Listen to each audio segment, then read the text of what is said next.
Les parents d'AMY au dîner de Thanksgiving. J'ai demandé à mes parents si l'hôpital avait envoyé le rendez-vous pour l'opération. Ils ont répondu calmement, ils l'ont fait, mais nous avons utilisé l'argent de ton opération pour l'anniversaire de ton frère. Il n'a qu'un anniversaire par an. J'ai posé ma fourchette. Alors. Je suppose que vous ne savez toujours pas qui a vraiment besoin de l'opération. Leurs visages ont immédiatement pâli. Alors. C'est qui? Salut, je m'appelle Elodie Ramsey, j'ai 34 ans, et voici ce qui s'est passé à Thanksgiving dernier. Je suis rentré chez nous, dans notre grande maison en bois à Asheville, en Caroline du Nord. La cheminée, la dinde qui crépitait, une odeur incroyable, toute la famille autour de la table qui riait, se passaient les plats, faisant comme si tout était parfait. J'ai attendu que tout le monde ait la bouche pleine. Puis, j'ai souri et demandé, l'hôpital a déjà envoyé la lettre pour le rendez-vous chirurgical? Papa et ma belle-mère se sont regardés et ont vraiment ri. Oh ouais, c'est arrivé la semaine dernière, a dit papa super décontracté en coupant un autre morceau de dinde, mais on a utilisé cet argent pour la méga fête des 27 ans de Cole. On a 27 ans qu'une fois, pas vrai? La table a continué de sourire, comme s'il venait juste de donner la météo. J'ai posé ma fourchette lentement, je les ai regardés droit dans les yeux, et j'ai dit très calmement, donc, je suppose que vous ne savez toujours pas qui avait réellement besoin de cette opération. La pièce est devenue silencieuse comme une tombe. Le visage de papa s'est vidé de son sang. Ma belle-mère s'est figée, la sauce à mi-chemin de sa bouche. Cole fixait juste son assiette comme si de rien n'était. Cette simple phrase a transformé Thanksgiving en cauchemar en 3 secondes chrono. Si vous avez déjà lâché une phrase lors d'un dîner de famille qui a fait s'étouffer tout le monde, racontez votre histoire dans les commentaires. Je jure que je lis chacun d'entre eux. Et restez jusqu'à la fin, car ce qui leur est arrivé ensuite... Ouais, vous allez vouloir voir ça. Leurs visages sont devenus blancs comme des fantômes, et personne n'a dit un mot de plus pour le reste de la soirée. La lumière du matin s'infiltrait à travers les vieux stores en bois du salon, mais je n'avais pas bougé du canapé de toute la nuit. Mon téléphone était encore dans ma main, l'écran fissuré depuis que je l'avais laissé tomber des heures plus tôt. Je l'ai finalement déverrouillé et j'ai ouvert l'application bancaire une fois de plus, priant pour avoir imaginé le chiffre 0. 178 000 $ envolés. J'avais passé les 10 dernières années à maintenir cette famille à flot. Chaque chèque de paie allait directement dans leur vie, pendant que je vivais de ramen et d'heures supplémentaires. Les frais de scolarité de Cole à l'UNC Asheville. La compte pour sa BMW quand il a eu 21 ans. Le dépôt de garantie pour ce ridicule Pantouse en centre-ville pour qu'il puisse réseauter. Les innombrables cartes supplémentaires sur mon compte Amex, qu'il distribuait à ses amis comme des bonbons. Je n'ai jamais dit non, pas une seule fois. 11 mois plus tôt, Cole avait dormi chez moi après une soirée. Il s'était évanoui sur mon canapé, ronflant comme un train de marchandises. J'avais remarqué que ses articulations semblaient à nouveau enflées. Il se plaignait de douleurs depuis des mois, mettant ça sur le compte de vieilles blessures de football. Quelque chose me disait que c'était pire. Pendant qu'il dormait, j'ai soigneusement prélevé 2 flacons de sang avec un kit que j'avais commandé en ligne. Je les ai conduits moi-même au laboratoire le lendemain matin. 2 jours plus tard, le docteur Nolan Beckett, mon ex et toujours le seul rhumatologue en qui j'avais confiance, m'a appelé personnellement. Elodie, c'est une polyarthrite rhumatoïde agressive. Il est dans la fenêtre précoce.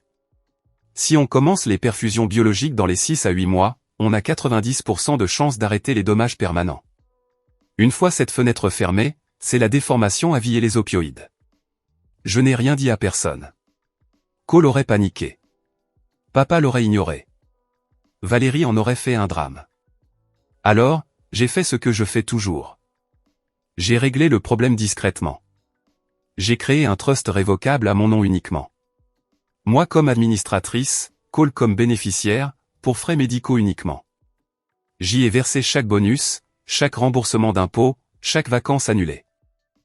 178 000 $, le dépôt exact que Duc exigeait à l'avance pour la première année de thérapie biologique.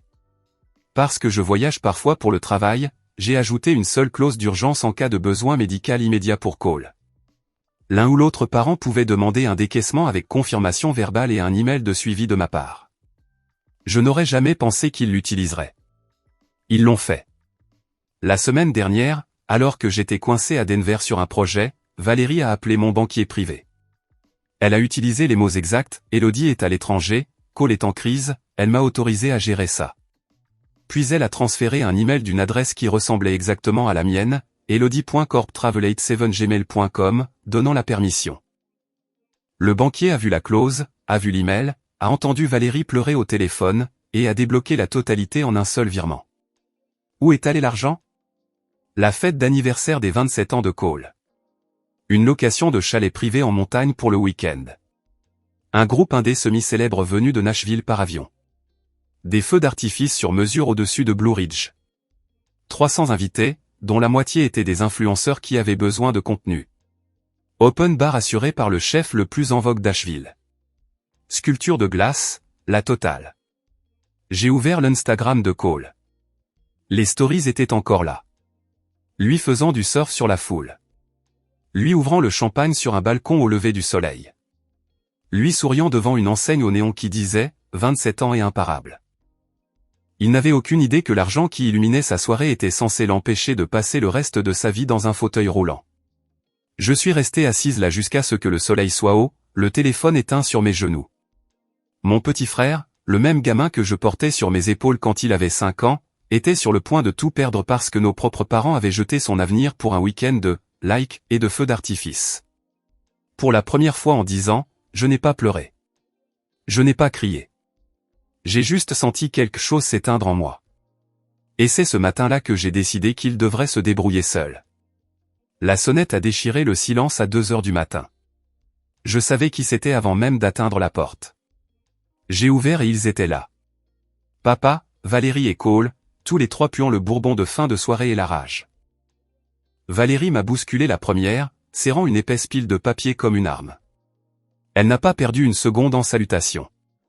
Tu as coupé toutes les cartes supplémentaires de Cole, n'est-ce pas, a-t-elle sifflé en claquant les relevés sur ma table basse.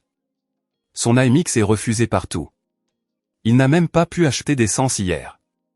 Papa a fait irruption juste derrière elle. Le paiement de la BMW a été rejeté.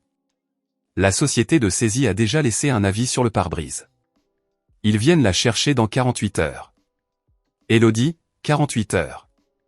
Cole s'attardait dans l'embrasure de la porte, le sweat à capuche à moitié zippé, les yeux injectés de sang. Il avait l'air plus petit que dans mes souvenirs. Serette, le bureau de location a collé un avis de payer ou quitter de 10 jours sur la porte du Pantouse ce matin. Mes colocs paniquent. Je suis sur le point d'être sans abri. J'ai fermé la porte lentement et je me suis appuyé contre elle. Pour la première fois de ma vie, je n'ai pas bronché. Valérie a continué, la voix montant dans les aigus. Est-ce que tu as une idée de l'image que ça donne? Ses amis font exploser son téléphone. Yo, pourquoi ta carte est morte? Il a 27 ans, ce n'est pas un étudiant fauché. C'est humiliant. Papa a pointé un doigt sur ma poitrine.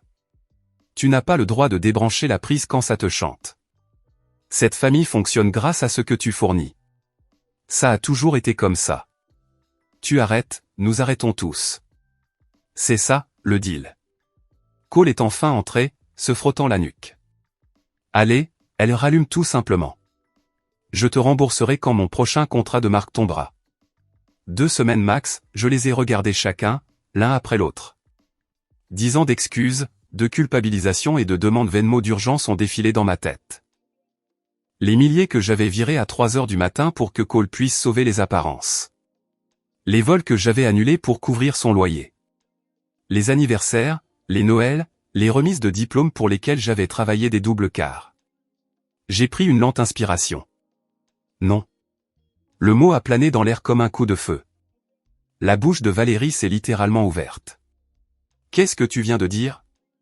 J'ai dit non. Pas un autre centime. Pas un autre paiement. Pas une autre excuse. Le visage de papa est devenu violet. Tu n'as pas à décider ça. Tu nous finances depuis tes 24 ans. C'est ton rôle. Tu ne peux pas juste partir. Mon rôle? J'ai ri, un rire bref et sec. Je ne suis pas un distributeur automatique avec un pouls. Cole a essayé les yeux de chien battu qui marchaient toujours quand nous étions enfants. Serette, s'il te plaît. J'ai des apparitions prévues, des sponsors. Si je me pointe en ayant l'air fauché, c'est fini. Valérie a arraché les papiers à nouveau et les a déployés comme des cartes à jouer. Regarde ces soldes. Regarde ce que tu as fait. Tu veux ton petit frère à la rue? Je n'ai pas touché à la pile. Il a 27 ans. Il a un diplôme. Il n'a jamais utilisé une voiture qu'il ne peut pas se payer ni un appartement qu'il ne paie pas. Ce n'est plus mon problème. Papa a fait un pas de plus, sa voix tombant dans ce ton calme et effrayant qu'il utilisait quand j'étais adolescente. Tu crois que ça s'arrête là? Tu crois qu'on va juste te laisser détruire tout ce qu'on a construit? Valérie a coupé la parole, les yeux plissés. Tu as 24 heures pour annuler chaque coupure. Carte, voiture, loyer, tout. Ou tu vas découvrir exactement jusqu'où nous sommes prêts à aller pour protéger cette famille. Cole fixait juste le sol, changeant de pied d'appui, attendant que je plie comme je le faisais toujours. Je suis passé devant eux, j'ai ouvert la porte d'entrée en grand et je suis resté là. Les 24 heures commencent maintenant, ai-je dit. Sortez. Ils n'ont pas bougé pendant une seconde, comme s'ils attendaient la chute de la blague.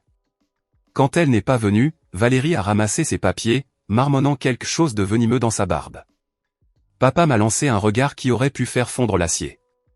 Cole a hésité le plus longtemps, puis a traîné les pieds derrière eux. La porte s'est fermée. Je l'ai verrouillée, j'ai mis la chaîne, et pour la première fois en 10 ans, la maison était complètement silencieuse. Je suis resté là dans le couloir sombre, le cœur battant la chamade, attendant que la culpabilité m'écrase comme elle l'avait toujours fait. Elle n'est jamais venue. Une épaisse enveloppe Kraft m'attendait sur le pas de la porte quand je suis rentré du travail. Pas de timbre, pas d'adresse de retour, juste mon nom tapé en gras. Je l'ai portée à l'intérieur, je l'ai ouverte, et j'ai senti le sol basculer sous moi. Requête pour la nomination d'un tuteur de l'héritage et de la personne pour Élodie-Marie Ramsay, déposée par Grégory et Valérie Ramsay, requérants. La lettre de couverture de leur avocat, Richard H. Langford, ne faisait que 4 paragraphes, mais chacun atterrissait comme un coup de poing. Paragraphe 1, j'avais brusquement, et sans justification, cessé tout soutien financier à ma famille. Paragraphe 2, j'avais montré des signes d'instabilité mentale sévère, y compris un comportement d'isolement et une hostilité irrationnelle. Paragraphe 3, je présentais un risque imminent de dilapider mon patrimoine substantiel et un danger pour mon propre bien-être. Paragraphe 4, si je signais l'accord de tutelle volontaire 6 juin immédiatement, il limiterait la procédure à une surveillance financière uniquement. Sinon, il demanderait la tutelle complète de ma personne et de mes biens, y compris le droit de me placer sous évaluation psychiatrique et de contrôler toutes les décisions médicales. 6 juin se trouvait l'accord pré-rempli. Ma ligne de signature avait déjà un petit autocollant fléché bleu pointant vers elle. J'ai lu tout le dossier 3 fois, les mains tremblant plus fort à chaque page. Ils avaient des déclarations de voisins disant que je quittais rarement la maison. Une impression de mon rapport de crédit montrant que j'avais remboursé chaque compte joint et supprimé tous les utilisateurs autorisés. Des captures d'écran de SMS que j'avais envoyées à Cole lui disant de trouver un travail.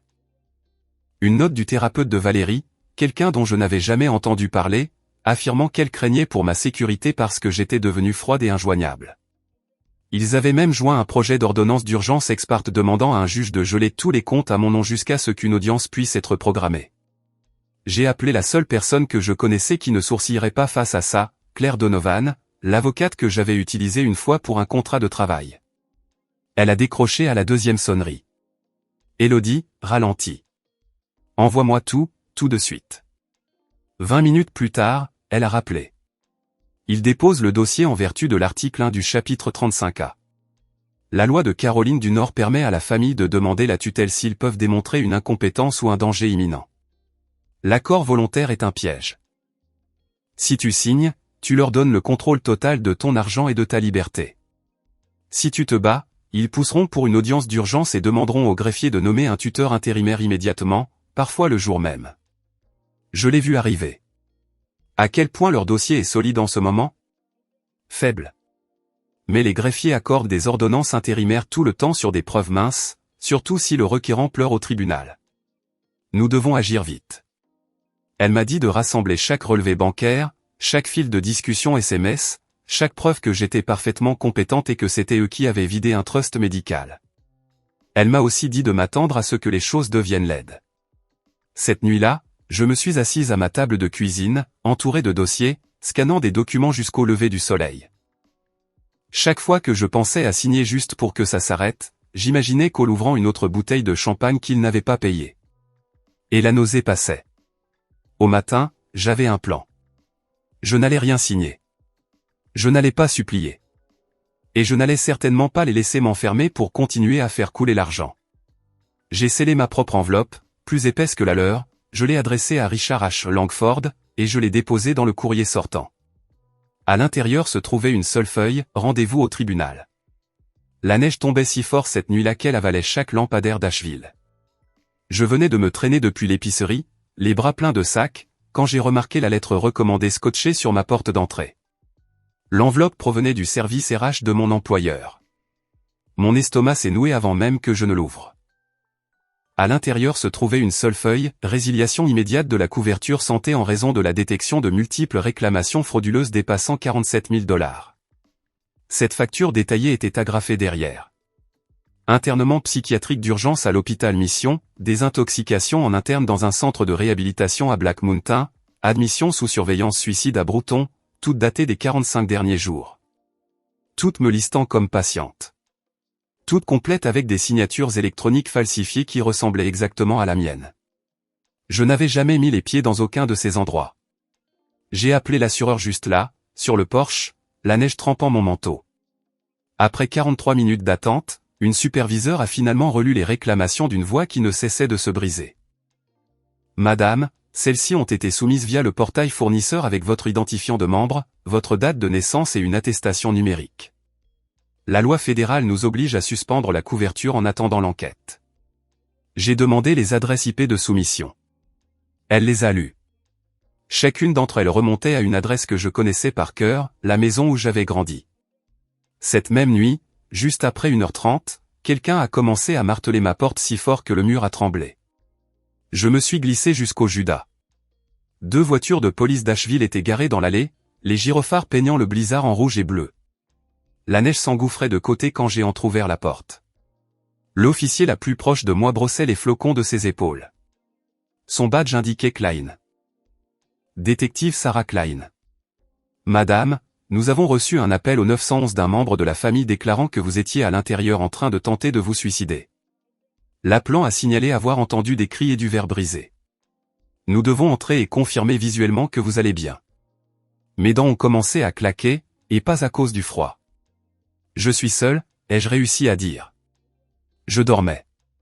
Elle a hoché la tête comme si elle avait déjà entendu ça.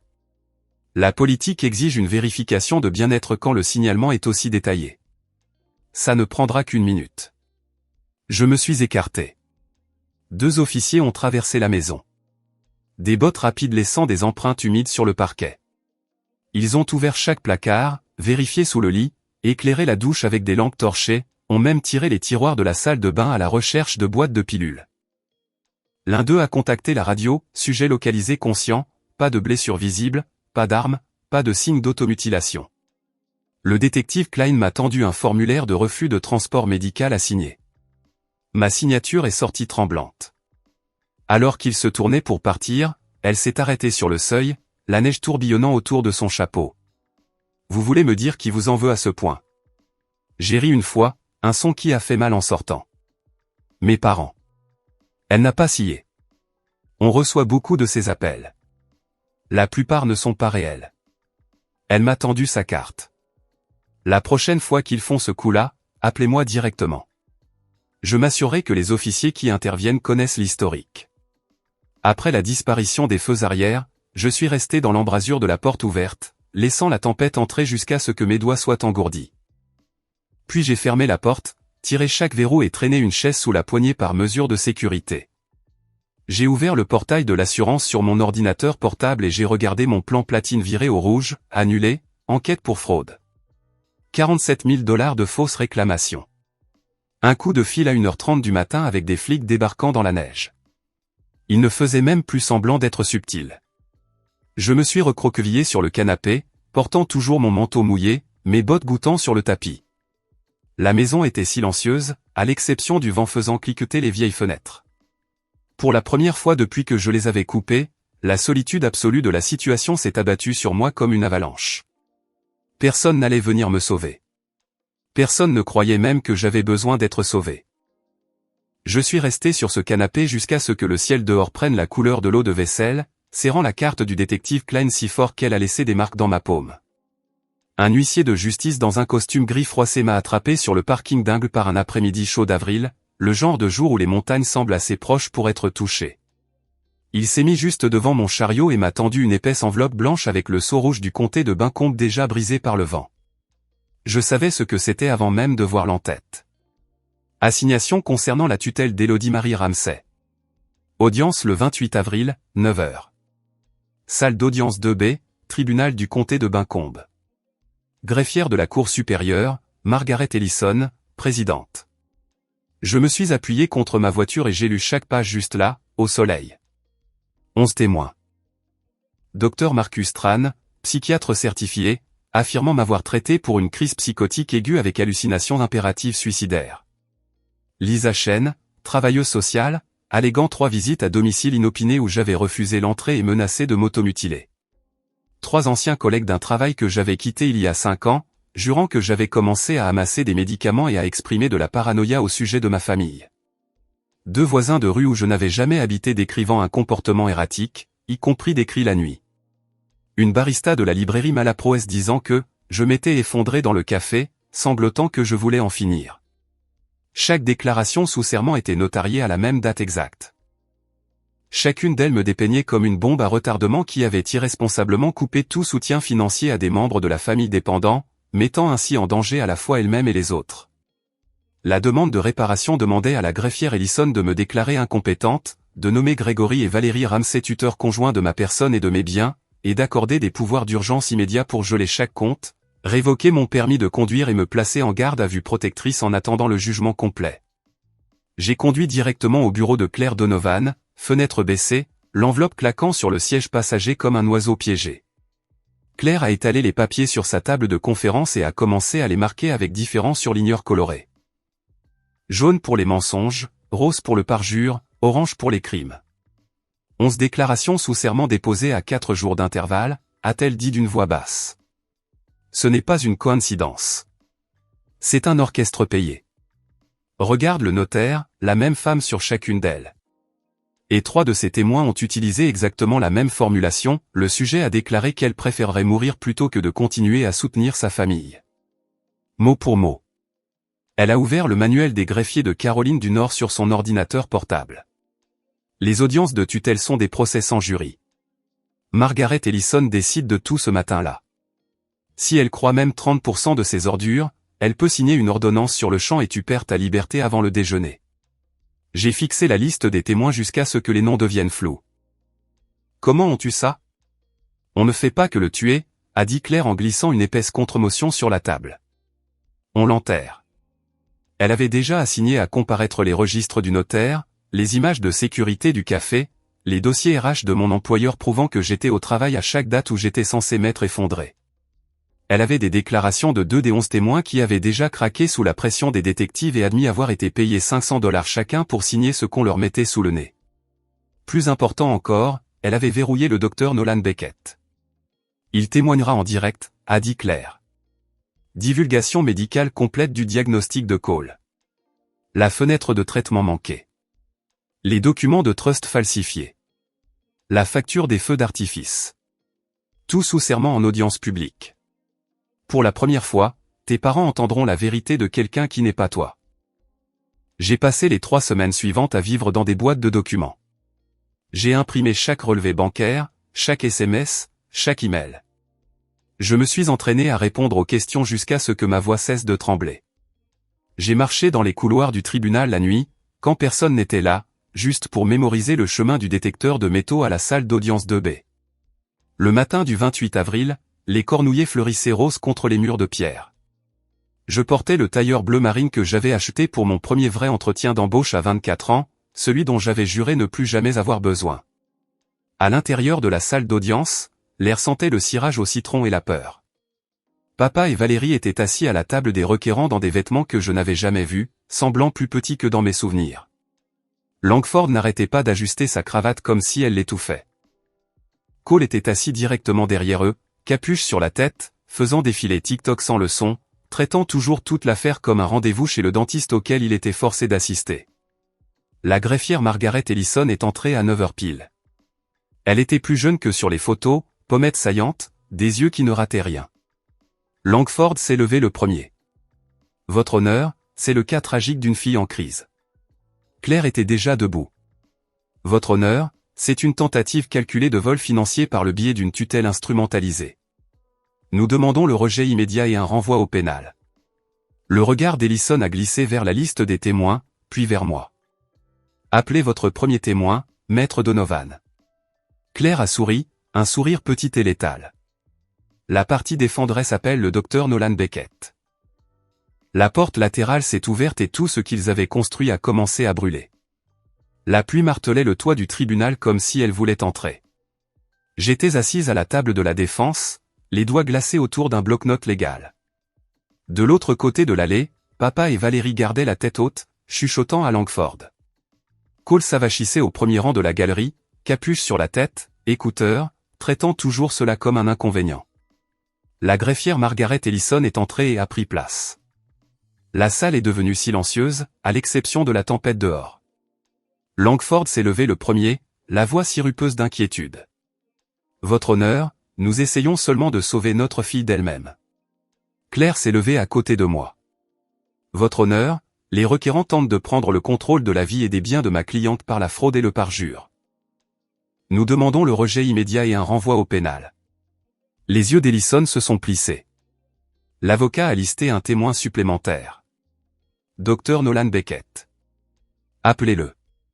La porte latérale s'est ouverte. Nolan est entré, portant un costume sombre et tenant un épais dossier rouge. Il ne m'avait pas regardé une seule fois depuis notre rupture il y a des années. Aujourd'hui, ses yeux se sont ancrés dans les miens pendant une demi-seconde. Stable, désolé, prêt. Il a prêté serment. Claire a commencé doucement. Dr Beckett, veuillez indiquer votre relation avec Cole Ramsey. Je suis son rhumatologue diagnostiqueur. Il y a 11 mois, j'ai confirmé une polyarthrite rhumatoïde agressive. Sans traitement biologique la première année, la destruction permanente des articulations est presque garantie. Des halètements ont parcouru les rangs derrière moi. Valérie s'est à moitié levée. Objection. C'est privé. Ellison a frappé une fois avec le marteau. Rejeté. Continuez. Nolan a ouvert le dossier. M et Madame Ramsey n'ont jamais été informés car Mademoiselle Ramsey avait l'intention de financer l'intégralité du protocole elle-même. Elle a créé un trust révocable contenant 178 000 $ exclusivement pour les soins de Cole. Il a projeté les relevés bancaires sur l'écran. L'email falsifié, le retrait, la location du chalet, la facture des feux d'artifice, les paiements aux influenceurs. Le visage de papa est devenu gris. Valérie agrippait le bord de la table. Nolan a continué. La fenêtre de traitement s'est fermée il y a 4 mois. Cole fait maintenant face à une déformation à vie et à une dépendance aux opioïdes. Cet argent était sa seule chance réaliste. Cole a arraché ses écouteurs. De quoi bordel est-ce que tu parles? Nolan s'est tourné vers lui. Tes parents ont utilisé ton trust médical pour organiser ta fête d'anniversaire. Tu avais besoin de cet argent pour marcher normalement le reste de ta vie. La bouche de Cole s'est ouverte, fermée, ouverte à nouveau. Il a regardé Valérie. Maman? Elle ne voulait pas croiser son regard. Claire a tendu à Ellison la pile des 11 déclarations sous serment des témoins, puis les contre-déclarations de 3 d'entre eux. Rétractation, payé 500 $ chacun, terrifiés quand les détectives se sont présentés. Langford a essayé d'objecter à nouveau. Ellison l'a fait taire. Elle a scanné les documents pendant 8 longues minutes tandis que le tonnerre grondait au-dessus. Finalement, elle a levé les yeux, la voix comme de l'acier. Après examen des preuves, je ne trouve aucune base crédible pour un constat d'incompétence. La requête est frivole, déposée de mauvaise foi et soutenue par ce qui semble être un parjure coordonné et une exploitation financière. Elle s'est tournée vers papa et Valérie. Grégory et Valérie Ramsey, votre requête est rejetée avec préjudice. Tous les frais de dossier et les honoraires d'avocat de la défense seront mis à votre charge personnelle. Un autre coup de marteau. De plus, conformément au statut général de Caroline du Nord 35 à 1116 et 14 à 112.2, l'intégralité de ce dossier est transmise au procureur du comté de Buncombe pour enquête criminelle immédiate sur l'exploitation financière, la falsification et le parjure. La galerie a explosé. Les huissiers ont avancé. Ellison les a regardés droit dans les yeux. Cette affaire est close. Les marshals escorteront les requérants hors du bâtiment. Papa a essayé de se lever. Ses jambes ne le tenaient plus.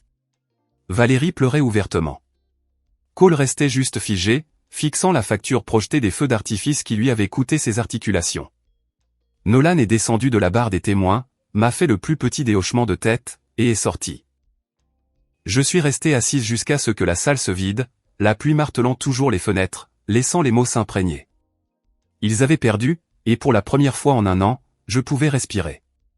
La première poussée de Cole a frappé en juin. En août, il ne pouvait plus tenir une tasse de café. En octobre, il était en déambulateur. Les analgésiques sont passés de l'hydrocodone au patch de fentanyl en moins de 4 mois. À 28 ans, il a eu droit à l'allocation d'invalidité, SSDI, $842 par mois après les primes médicales. C'était tout son revenu désormais. Des chèques d'invalidité et tout l'argent liquide qu'il pouvait gratter avec des petits boulots avant que l'articulation suivante ne se bloque. Papa et Valérie ont tenu exactement 91 jours après l'audience. Les sanctions ordonnées par le tribunal et les frais d'avocat ont dépassé les $130 000. Leur maison a été saisie la semaine avant Noël. La banque a cadenassé les portes en bois derrière lesquelles j'avais grandi pendant qu'ils chargeaient le peu qu'ils avaient dans un U-Haul de location. Je n'ai jamais répondu à un seul message vocal. J'ai mis la maison d'Asheville en vente en janvier. Elle s'est vendue en 6 jours, offre comptant d'un couple de Nashville cherchant une escapade à la montagne.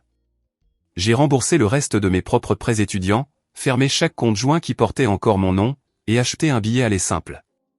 Charlotte n'était qu'à 2 heures de route par LI 40, mais on aurait dit une autre planète. Nouveau travail, nouvel appartement à Noda, nouveau numéro que personne de mon ancienne vie n'avait. J'ai même commencé à utiliser mon deuxième prénom au travail, Marie, juste pour entendre quelque chose qui ne me rappelait pas eux. La signature pour la maison était prévue pour le premier jour chaud de mars. J'ai conduit là-haut une dernière fois, fenêtre baissée, musique assez forte pour noyer les souvenirs. La chaîne des Blue Ridge semblait exactement la même, la brume suspendue bas sur les cornouillers de la vallée qui commençait juste à fleurir. Je me suis garé dans l'allée de gravier qui ressemblait autrefois à la maison. Les nouveaux propriétaires avaient déjà changé la boîte aux lettres. La balancelle du porche avait disparu. Quelqu'un avait peint la porte d'entrée d'un bleu sarcelle joyeux au lieu du vert forêt écaillé dont je me souvenais. J'ai marché à travers chaque pièce une dernière fois. Le salon où Thanksgiving avait explosé. La cuisine où je faisais des sandwichs au fromage grillé à Cole quand il avait 5 ans. Mon ancienne chambre maintenant décorée avec de l'art générique et un lit qui n'était pas le mien. J'ai laissé les clés sur le comptoir à côté des papiers de vente et j'ai verrouillé la porte derrière moi pour de bon. Debout sur le porche, j'ai jeté un dernier regard aux montagnes qui m'avaient élevé. Quelque part en bas dans la vallée, Cole se réveillait probablement pour une autre journée de douleur qu'il ne pouvait pas fuir. Quelque part dans un appartement bon marché, Papa et Valérie apprenaient ce que ça faisait d'être ceux qui n'ont plus d'option. Je n'ai pas ressenti de triomphe. Je n'ai pas ressenti de culpabilité. Je me suis juste senti fini. Je suis remonté dans ma voiture, j'ai baissé la fenêtre à fond, et j'ai laissé l'air de la montagne frapper mon visage une dernière fois. Puis j'ai conduit vers l'est jusqu'à ce que les pics disparaissent dans le rétroviseur. Voici ce que je sais maintenant. Ce que j'aurais aimé que quelqu'un me dise à 24 ans, quand j'ai commencé à porter tout le monde. L'amour n'est pas un chèque en blanc. La famille n'est pas un abonnement à vie qu'on ne peut pas annuler. Et à la seconde où vous faites de votre paix l'urgence de quelqu'un d'autre, vous signez l'abandon de votre propre avenir. Si vous êtes là-bas, à payer des factures que vous n'avez pas créées, à élever des enfants qui ne sont pas les vôtres, à garder la lumière allumée pour des gens qui regarderaient la vôtre s'éteindre sans sourciller, écoutez-moi. Vous avez le droit d'arrêter. Vous avez le droit de partir. Vous avez le droit de vous choisir sans être le méchant. Parce que les gens qui vous aiment vraiment, ils n'auraient jamais laissé les choses en arriver là en premier lieu. Cette maison a disparu. Ces montagnes sont la vue de quelqu'un d'autre maintenant. Et je n'ai jamais aussi bien dormi. Ya, ya las que te den los huevos para aguantar el peso. Es un mito, no, no duró. Sí, justo. Más se viene. Ah, mira, unos taloncitos de jungla.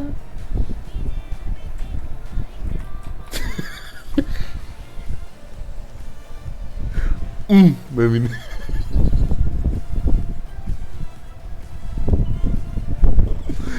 Yo me tengo que naguear para venirme, no puedo.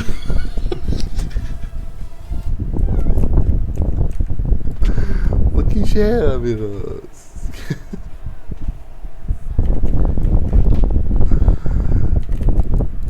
Según yo, alguien tenía. Vine. Eh. Según yo tenía por aquí. Ne.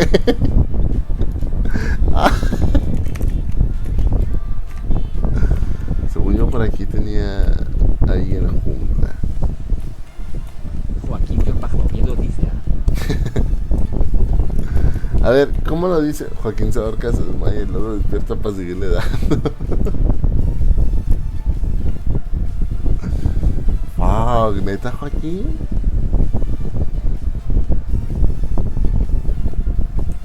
Tanto así, güey. ¿Cómo supiste? Es que se te nota en la cara, hermano. Yo te dije. Te dije que se te notaba en la cara. Te espió. Te espío. No es por presumir, pero una vez me la jalé 4 veces. Así de que consecutivas. Ay, güey. ¿Cómo quedaste? Nada más, para marcas. Me la tengo que jalar como. Joaquín, ya te estás durmiendo a la mierda. Me la tengo que jalar con un espejo en el culo. Ay, güey.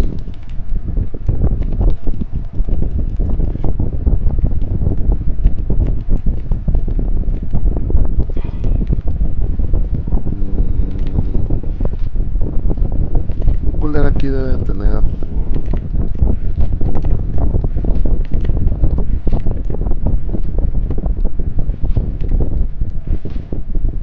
O yo me la hago cuando me la. Yo me la hago cuando me la jalo.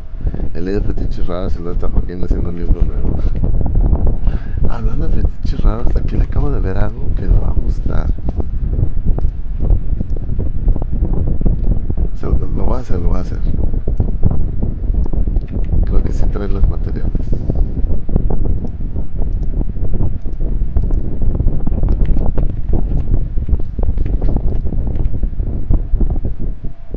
Cuando hagan la bolsa como moscas, ahí me hablan. En este momento me estoy nalgueando. Cuenta, espacio seguro. ¿Qué fetiche se les hace más raro? Espacio seguro. ¿Qué fetiche se les hace más raro? Ah, pensé que le hagas algo. No, no, no, no. O sea, sí voy a craftear algo, pero. Para aquí, what the fuck. Nada más que creo que sí le falta.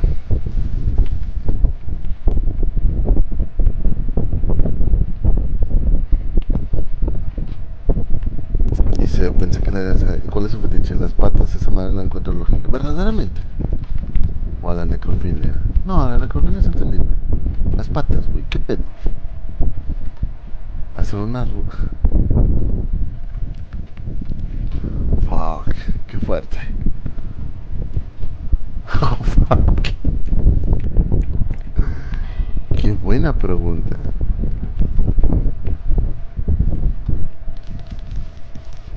Es que sí. ¿Qué, qué pedo con las patas? Y las axilas, sí, justo como dice Jackie, también las axilas. O sea, ay, tú a veces lo vendes. ¡Uy! Justo me tocó una. Oh,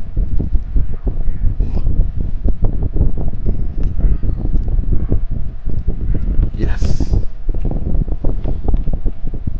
El látex, esa madre me causa cosita. ¿Es tu fetiche el látex? A mí me encanta escuchar cuando gime ese tallín.